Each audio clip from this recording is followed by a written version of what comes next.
Right, the Redbirds are coming. The Redbirds are coming.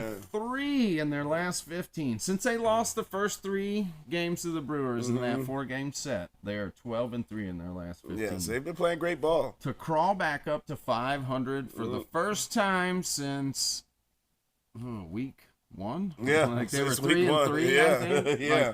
Yeah, it was. And they're in second place. Half a game over the Cubs. Yep. Cubs are 5.5 back right now. Cardinals are 5 up.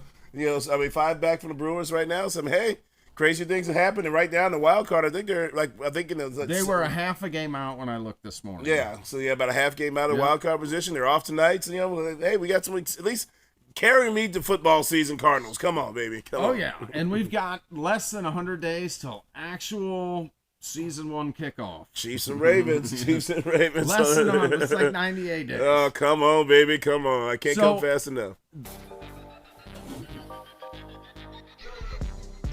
Friends, countrymen, fellow degenerates, welcome to this week's episode of Bets and Buds. We the Buds help you cash your bets. I'm Jason Smoking Token. I'm Bobby Light. Welcome back to this edition, everybody. We're going to talk some sports here today. We got still some play. We're in the throes of the playoffs, Final Four action. We're actually down to Final 3 in basketball. They're hanging on. Final Four in hockey, both series tied at 2-2. We got a little bit of Cardinals we're going to cover today as well. Those boys are back. Look out now, baseball. The Redbirds are coming. The Redbirds are coming. We're going to talk about that. I don't know how sustainable this is. You know what? I think, they're starting to hit. Offense is going and manufacturing runs. Pitching is going well. They're hanging in there. And in second place. They went from the cellar to second place. We're going to dive into it. We're down to even 500 now, so we'll dive into all that, too, getting everything going. How you doing today, Bobby? I'm good, Jason. How you doing, brother? I'm good, brother. I'm good. It's a beautiful day outside, man. We can't beat this weather we've had the last couple of days, so you know what? Just got to keep this train rolling, baby. Just had the good holiday weekend. Oh, yeah. It came off Memorial Weekend, Now we got to wait till July. Yeah, I know it. I know it. Like, how did June get skipped in the holiday session? We got Father's Day. You got Father's Day. I mean, I know nobody really celebrates shit like that, but it is a holiday that will pump the revenue.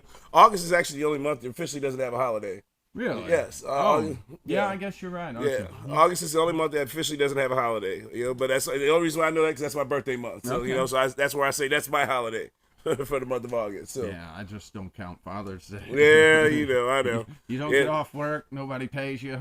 Yeah, so do a lot of people. They don't count that shit either. That's why you go to most restaurants and their motherfuckers are empty on Father's Day. So where would you like to start today, Jason? Oh, brother, well, we can go ahead and if we want to jive into a little NBA action because that's going to be kind of quick to wrap up here. Because the Celtics have made a clean sweep of the Pacers. They did. The Pacers pretty much kind of buried themselves in each one of those games. They had a chance to win every single one of them. Every one of them. I mean, the last 2 minutes is where it pretty much fell apart for them the entire series. I have it written down here. Indy blew chances. Yes, and the entire time, starting from game one, when the game was pretty much wrapped up, and they blew it with the last about 30 seconds or so with some poor clock management. Couple turnovers late in the game, some timeouts. Coach Carlisle should have called. Right. So they had a tough time with that one, and then it just went downhill going past from that point on. Yeah, I mean the first 2 games, once they lost those really close ones, like they weren't coming back. And they had a chance at 3 and 4, even with Halliburton getting hurt. I mean, they actually played them tough.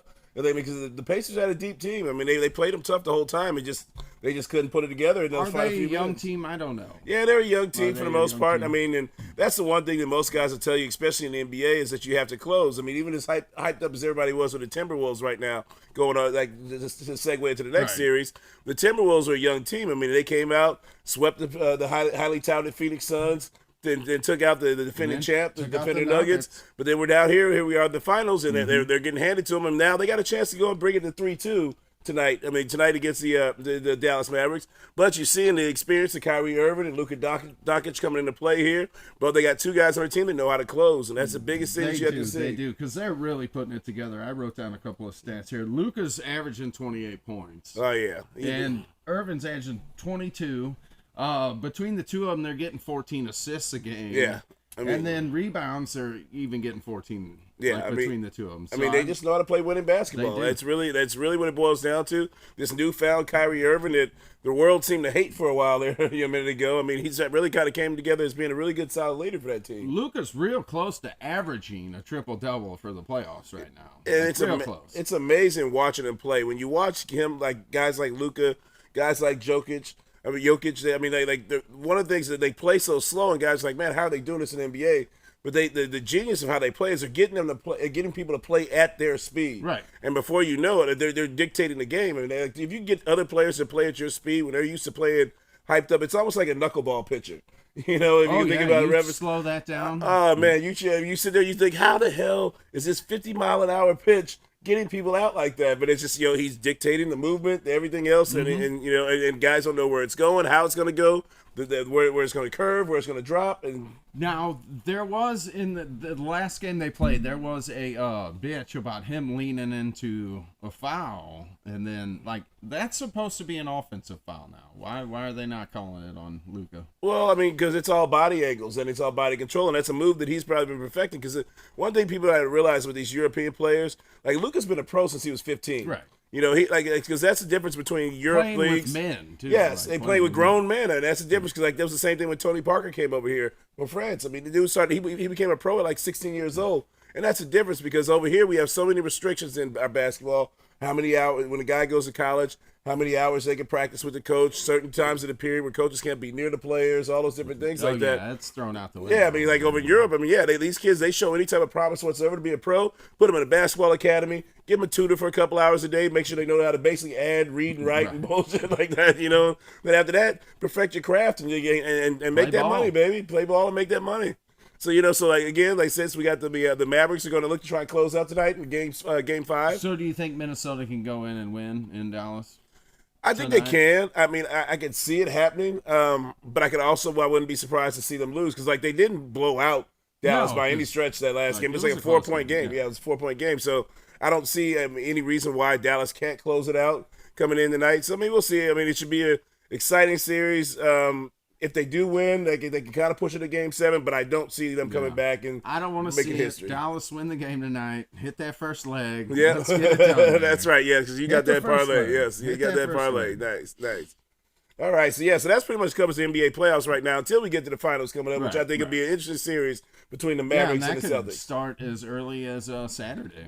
I think they still push it out about a week or so. Okay. I think really that far. Yeah, I think it's still about a week or so. I think, but with going in there, so that's going to be the interesting factor then to see. Hockey's already got their Stanley Cup final scheduled. Oh yeah, but they're locked up. They're locked up pretty well as far as as far as both series are 2-2 right now. So yeah, and they usually don't expect these to go this short, like in the conference finals. Yeah, no. Usually, you're going to get at least 6 games most of the time. Especially with 5 and 4 in the other. Yeah, absolutely. All right, moving on to hockey now, though. We've got some exciting stuff going on in hockey right now.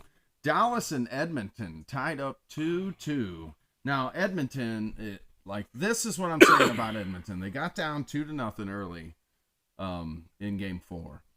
But, man, when they turn on the smoke, they bring it. Oh, they do. They bring it hard. If they could just do that, I'll get fuck playing defense. You can't do it. Why even try? Just offense. And I know you get tired. That's a big save from Skinner, though, last night. They definitely did. He did make some big saves. But just in 15 games, Edmonton's only played 15 games so far. McDavid has 28 points. Yeah.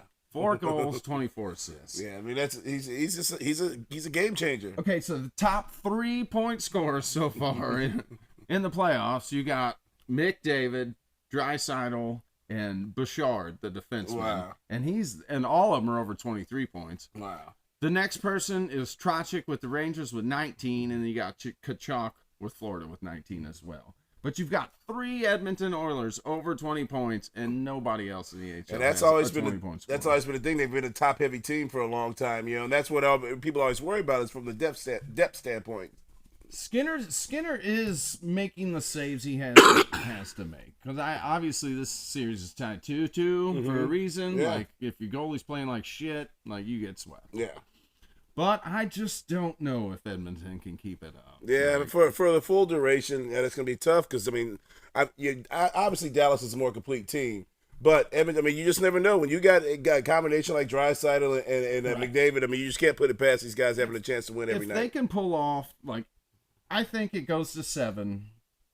Dallas ultimately wins. But if they pull off a Game 5 win in Dallas, they got a chance. They've got the chance to do it in 6 and on their own home ice. So I'll be honest with you though, for a Stanley Cup final as a sports fan purpose, I really wouldn't want to see Edmonton in it. Because I think whether they were to face the Rangers, whether they play, and especially if they play those Panthers, okay, I think they were just going to physical the shit out of them. Either one of those teams is just going to physical the shit out of them, and I feel like there'd be a hard because both goalies for both teams is solid too as well. So I mean that's going to be that'll be a tall task, I think. Yes, definitely. You're right. Well, ultimately, I think Dallas wins the series, but I mean Edmonton, they're making everybody wonder. Oh yeah, absolutely. Everybody wonder. So moving on to Florida and the Rangers, also tied at 2-2. 3 games in a row going to OT. Oh, my gosh. And the Rangers could have lost all 3 of them. The Florida could have lost all 3 of them. Oh, it's been either way, yes. It has been a crazy, crazy series. I thought when Florida come out in game 1, and they come out banging, and the Rangers look bad. I thought this was Florida series all the way. Oh, yeah. The Rangers sneaking out 2 and game 2 and game 3, and then almost like Shesterkin is stealing this series for him. Oh yeah. If the Rangers ultimately win this series, it's because of Shesterkin. Yeah, they said what was it? They had 108 shots fired. Oh yeah, to 40, yeah. 44. 108 shots fired. I think like 50 something on net. I mean that's insane. It is insane. That's insane. Especially when they're getting nothing out of Panarin and Zibanejad right now. Trocheck is their number 1 point getter. 8 goals, 11 assists. He's getting it done. Yeah. Kachuk, man, I wish he was on the Blues. I know I really do. That was what I think really screwed the Blues off season up big time because I think they were going all in on Matthew Kachuk being of St. Louis Blues. Yeah, and it's unfortunate. He would have looked good in the Blues uniform. Now I did hear a whisper about his brother though. Yeah, his brother. Brady Kachuk. It's going to take a king's ransom, I think, to drag him out of Ottawa. Yeah, I mean, he's the captain of the team. But I mean, they still have. I mean, like the Blues got some draft picks to trade. I mean, they definitely do. They've got the prospects in the draft. Yes, they definitely have some young players that they actually can move on. And I would gladly take Kachuk back here in St. Louis again. But this one, I mean, this really comes down to goaltending. In Game 5, who's going to be the better goaltender? Because Bobrovsky actually has not looked very good. No, he not. I mean, nowhere near as is it? How do you say it? Shesterkin? It's Shesterkin. It's Shesterkin, I think is how you say it. I can never always pronounce those hockey names, man. Let's do that hockey. Yep. It's got 7 vowels and it's got 7 consonants and no vowels. Yeah. Like, I don't even know how to say it. That's why Igor. What's the chant they do up there for him? Igor. Yeah, Igor. So yeah, that's the Florida Rangers series.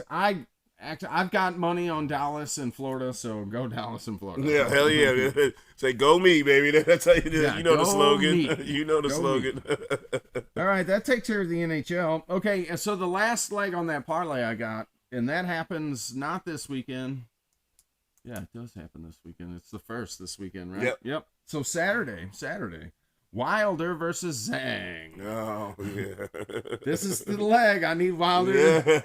He's just got to win. He doesn't have to knock him out. He's just got to win. Yeah. Which, I mean, he's got a good shot at that. Wilder's 39 years old. Zhang's 41. They're old heavyweights for sure. They both lost to the same person in their last fight, Joseph Parker. But the one thing I can say, Zhang's a southpaw, and so he's susceptible to straight right hand that Wilder likes to throw.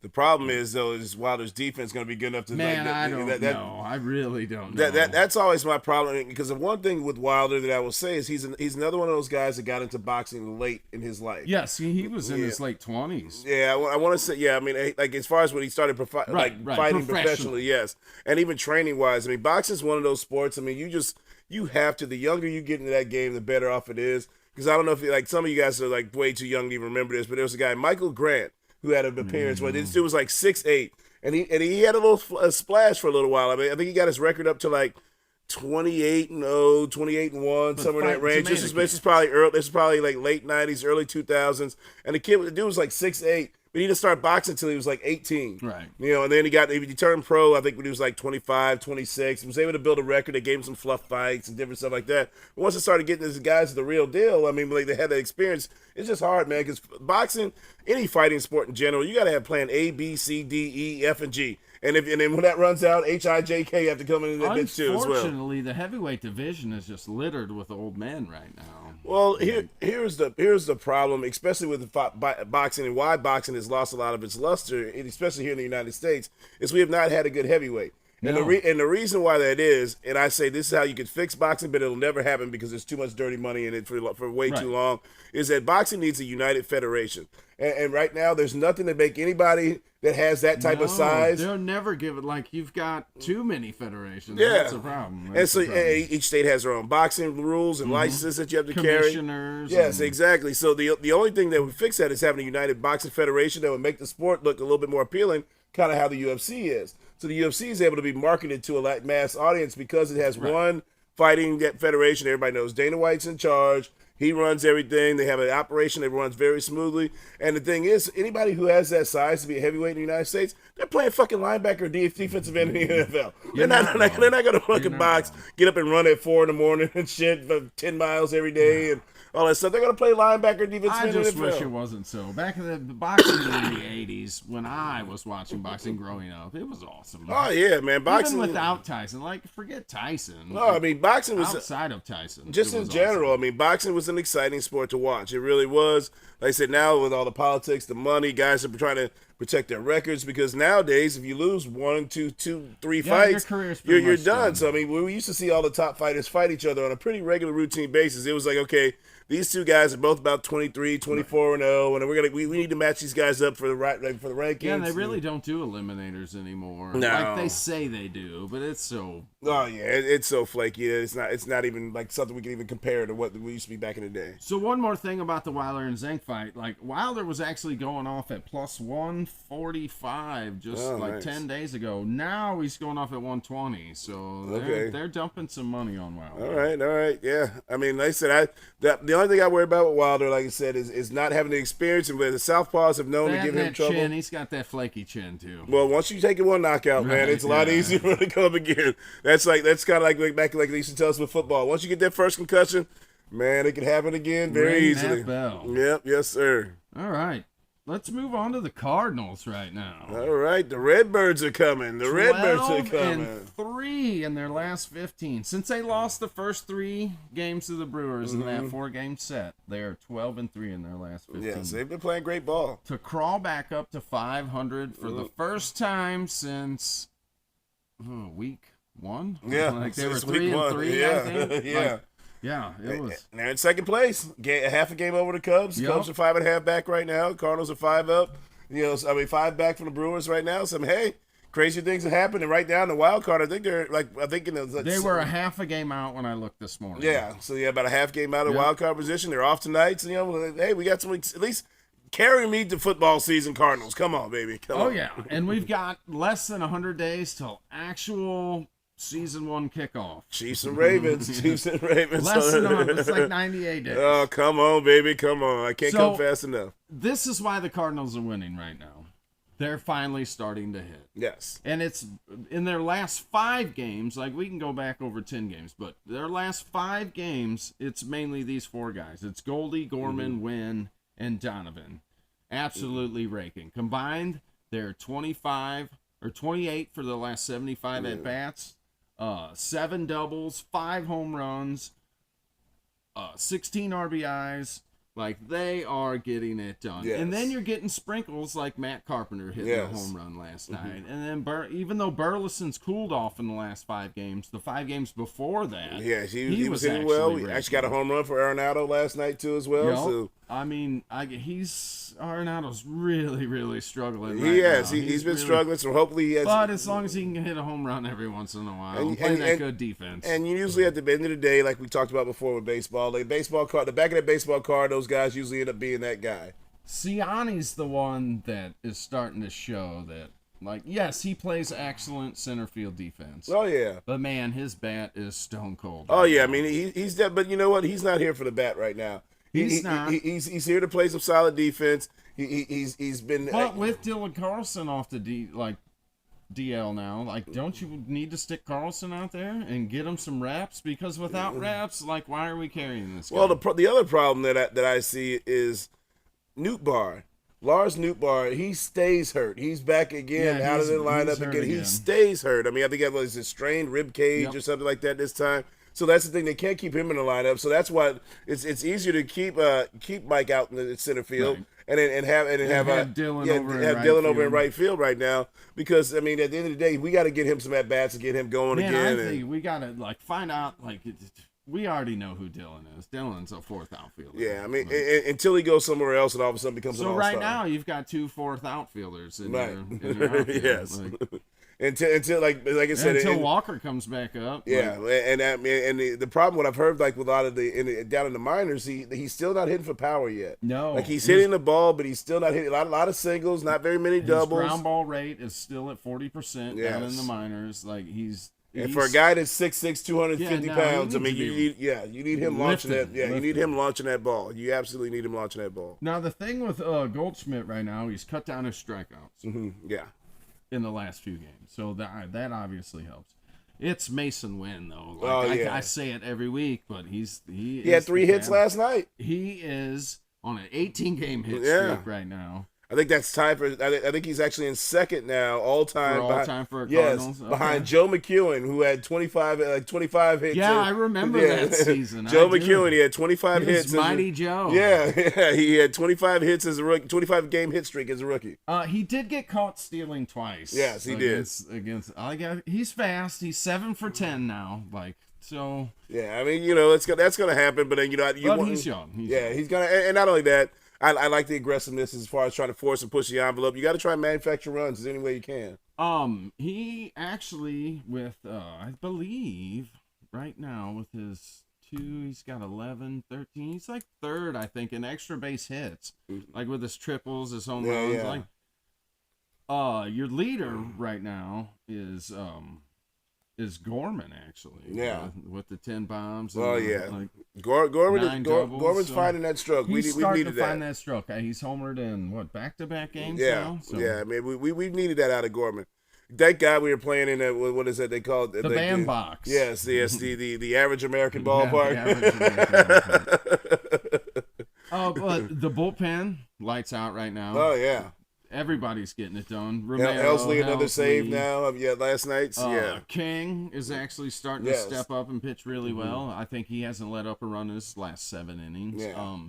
Leahy, even that he's starting to pitch well too. And his 6 1/3, I believe he's getting a 1 run. And Ali Marmol, he catches a lot of flack, but I will give him this: he has been managing the bullpen a lot better than what he did last year. I mean, and even in the year before that. I mean, he's definitely come a long way as far as how he's. At least from my eyes, what I've seen managing the bullpen and the pitching staff. The team has turned around. I mean, from 15-24 after 39 games, you were like, "This here we go again. Here we go again." But I mean, 12-3 will do it. So they'll start packing that ballpark again and get that excitement going. Hopefully, and that is the thing you notice on the broadcast. Oh yeah. You can tell that the fans were not happy. Oh yeah, you can absolutely tell, especially when you hear some of the comments from ownership and things like that, where they made it like they were trying to do what they needed to do to move the organization. The fans obviously haven't felt that way for several times, but most people are really ready for Mozeliak to be gone. I mean, that's pretty much what they are. No, he was right in that. People are tired of him. Yeah, they're tired of him. Yes, I mean, they're sick of looking at that damn bow tie and that smug ass look on his face. The one thing that's in the last game against Cincinnati, Palante coming off the DL. Yeah. Starting and giving 6 innings. Yes, 6 innings. Beautiful outing. Solid ball. Yes. 86 pitches. I mean, 5 strikeouts. That's what you call a quality start, baby. He looked good. Yes. So, do you run him out there again? It's not Levitor. No, it's not Levitor. It's not Zach Thompson. No. Both of those guys have, I have written them off. And your bullpen's humming right now. Yeah, it absolutely is. Absolutely. Yeah. Hopefully, maybe they can make a move during the trade deadline. I mean, we're about 2 months out from the trade deadline. So, hopefully they make a move to bring in some type of starter somewhere. I don't know where they get it, what type of pieces they would have access to. I'm sure the White Sox have something. Oh, I'm sure. Yeah, I'm sure. Either that or the Mets. I know the Mets. So as much as that's the one thing I tell Cardinals fans all the time. As much as you want to bitch and complain all the time, the Mets have a $325 million payroll, and they have the worst team in baseball right now.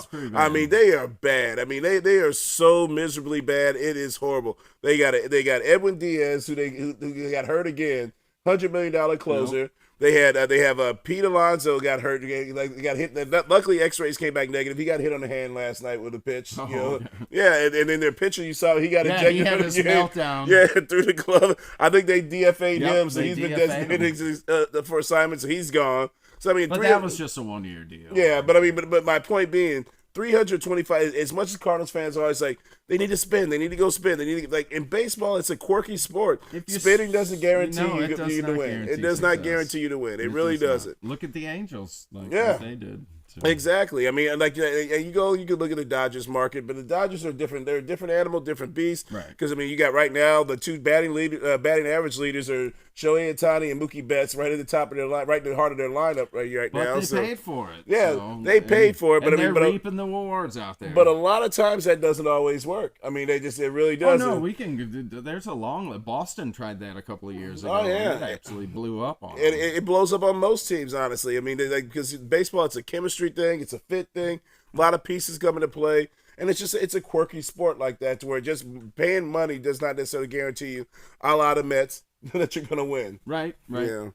But all I can say is go Cards. Let's go Cards. The Redbirds are coming. Let's go, baby. Yeah, that is unfortunate with Newpar though, because he was starting to heat up too. Yeah, every time he does, he gets hurt again. It's like, he's starting to hit. He has a good 4 or 5 day stretch, and then all of a sudden he's hurt again. So.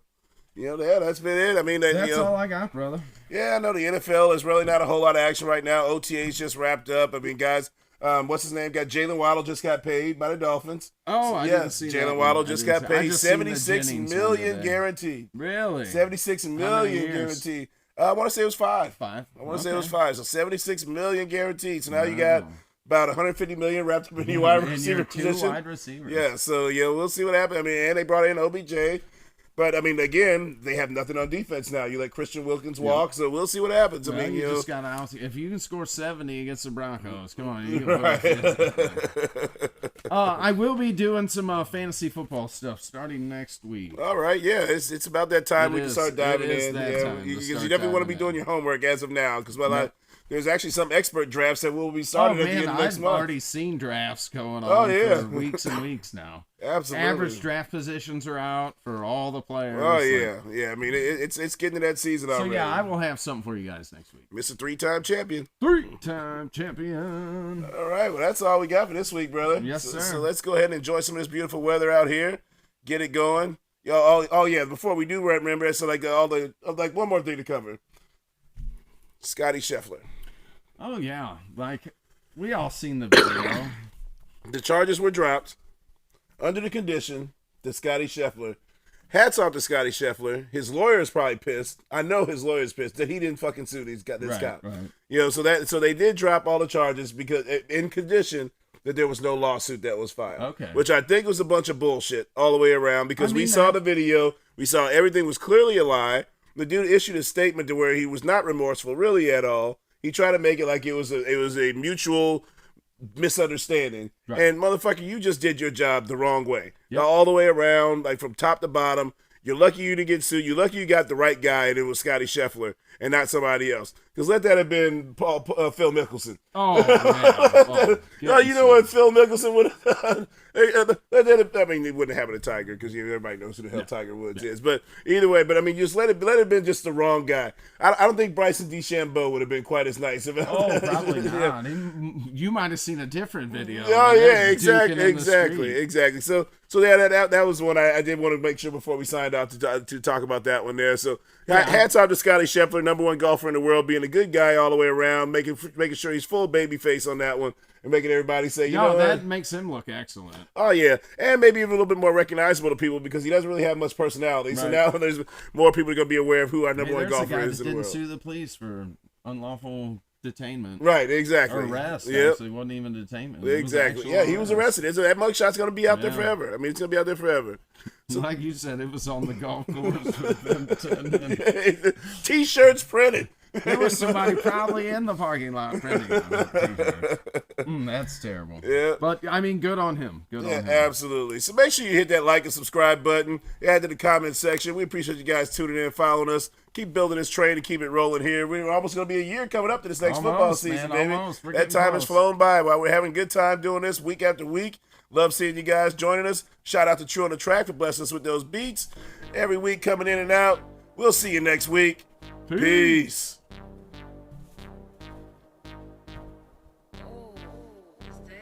Yeah. As long as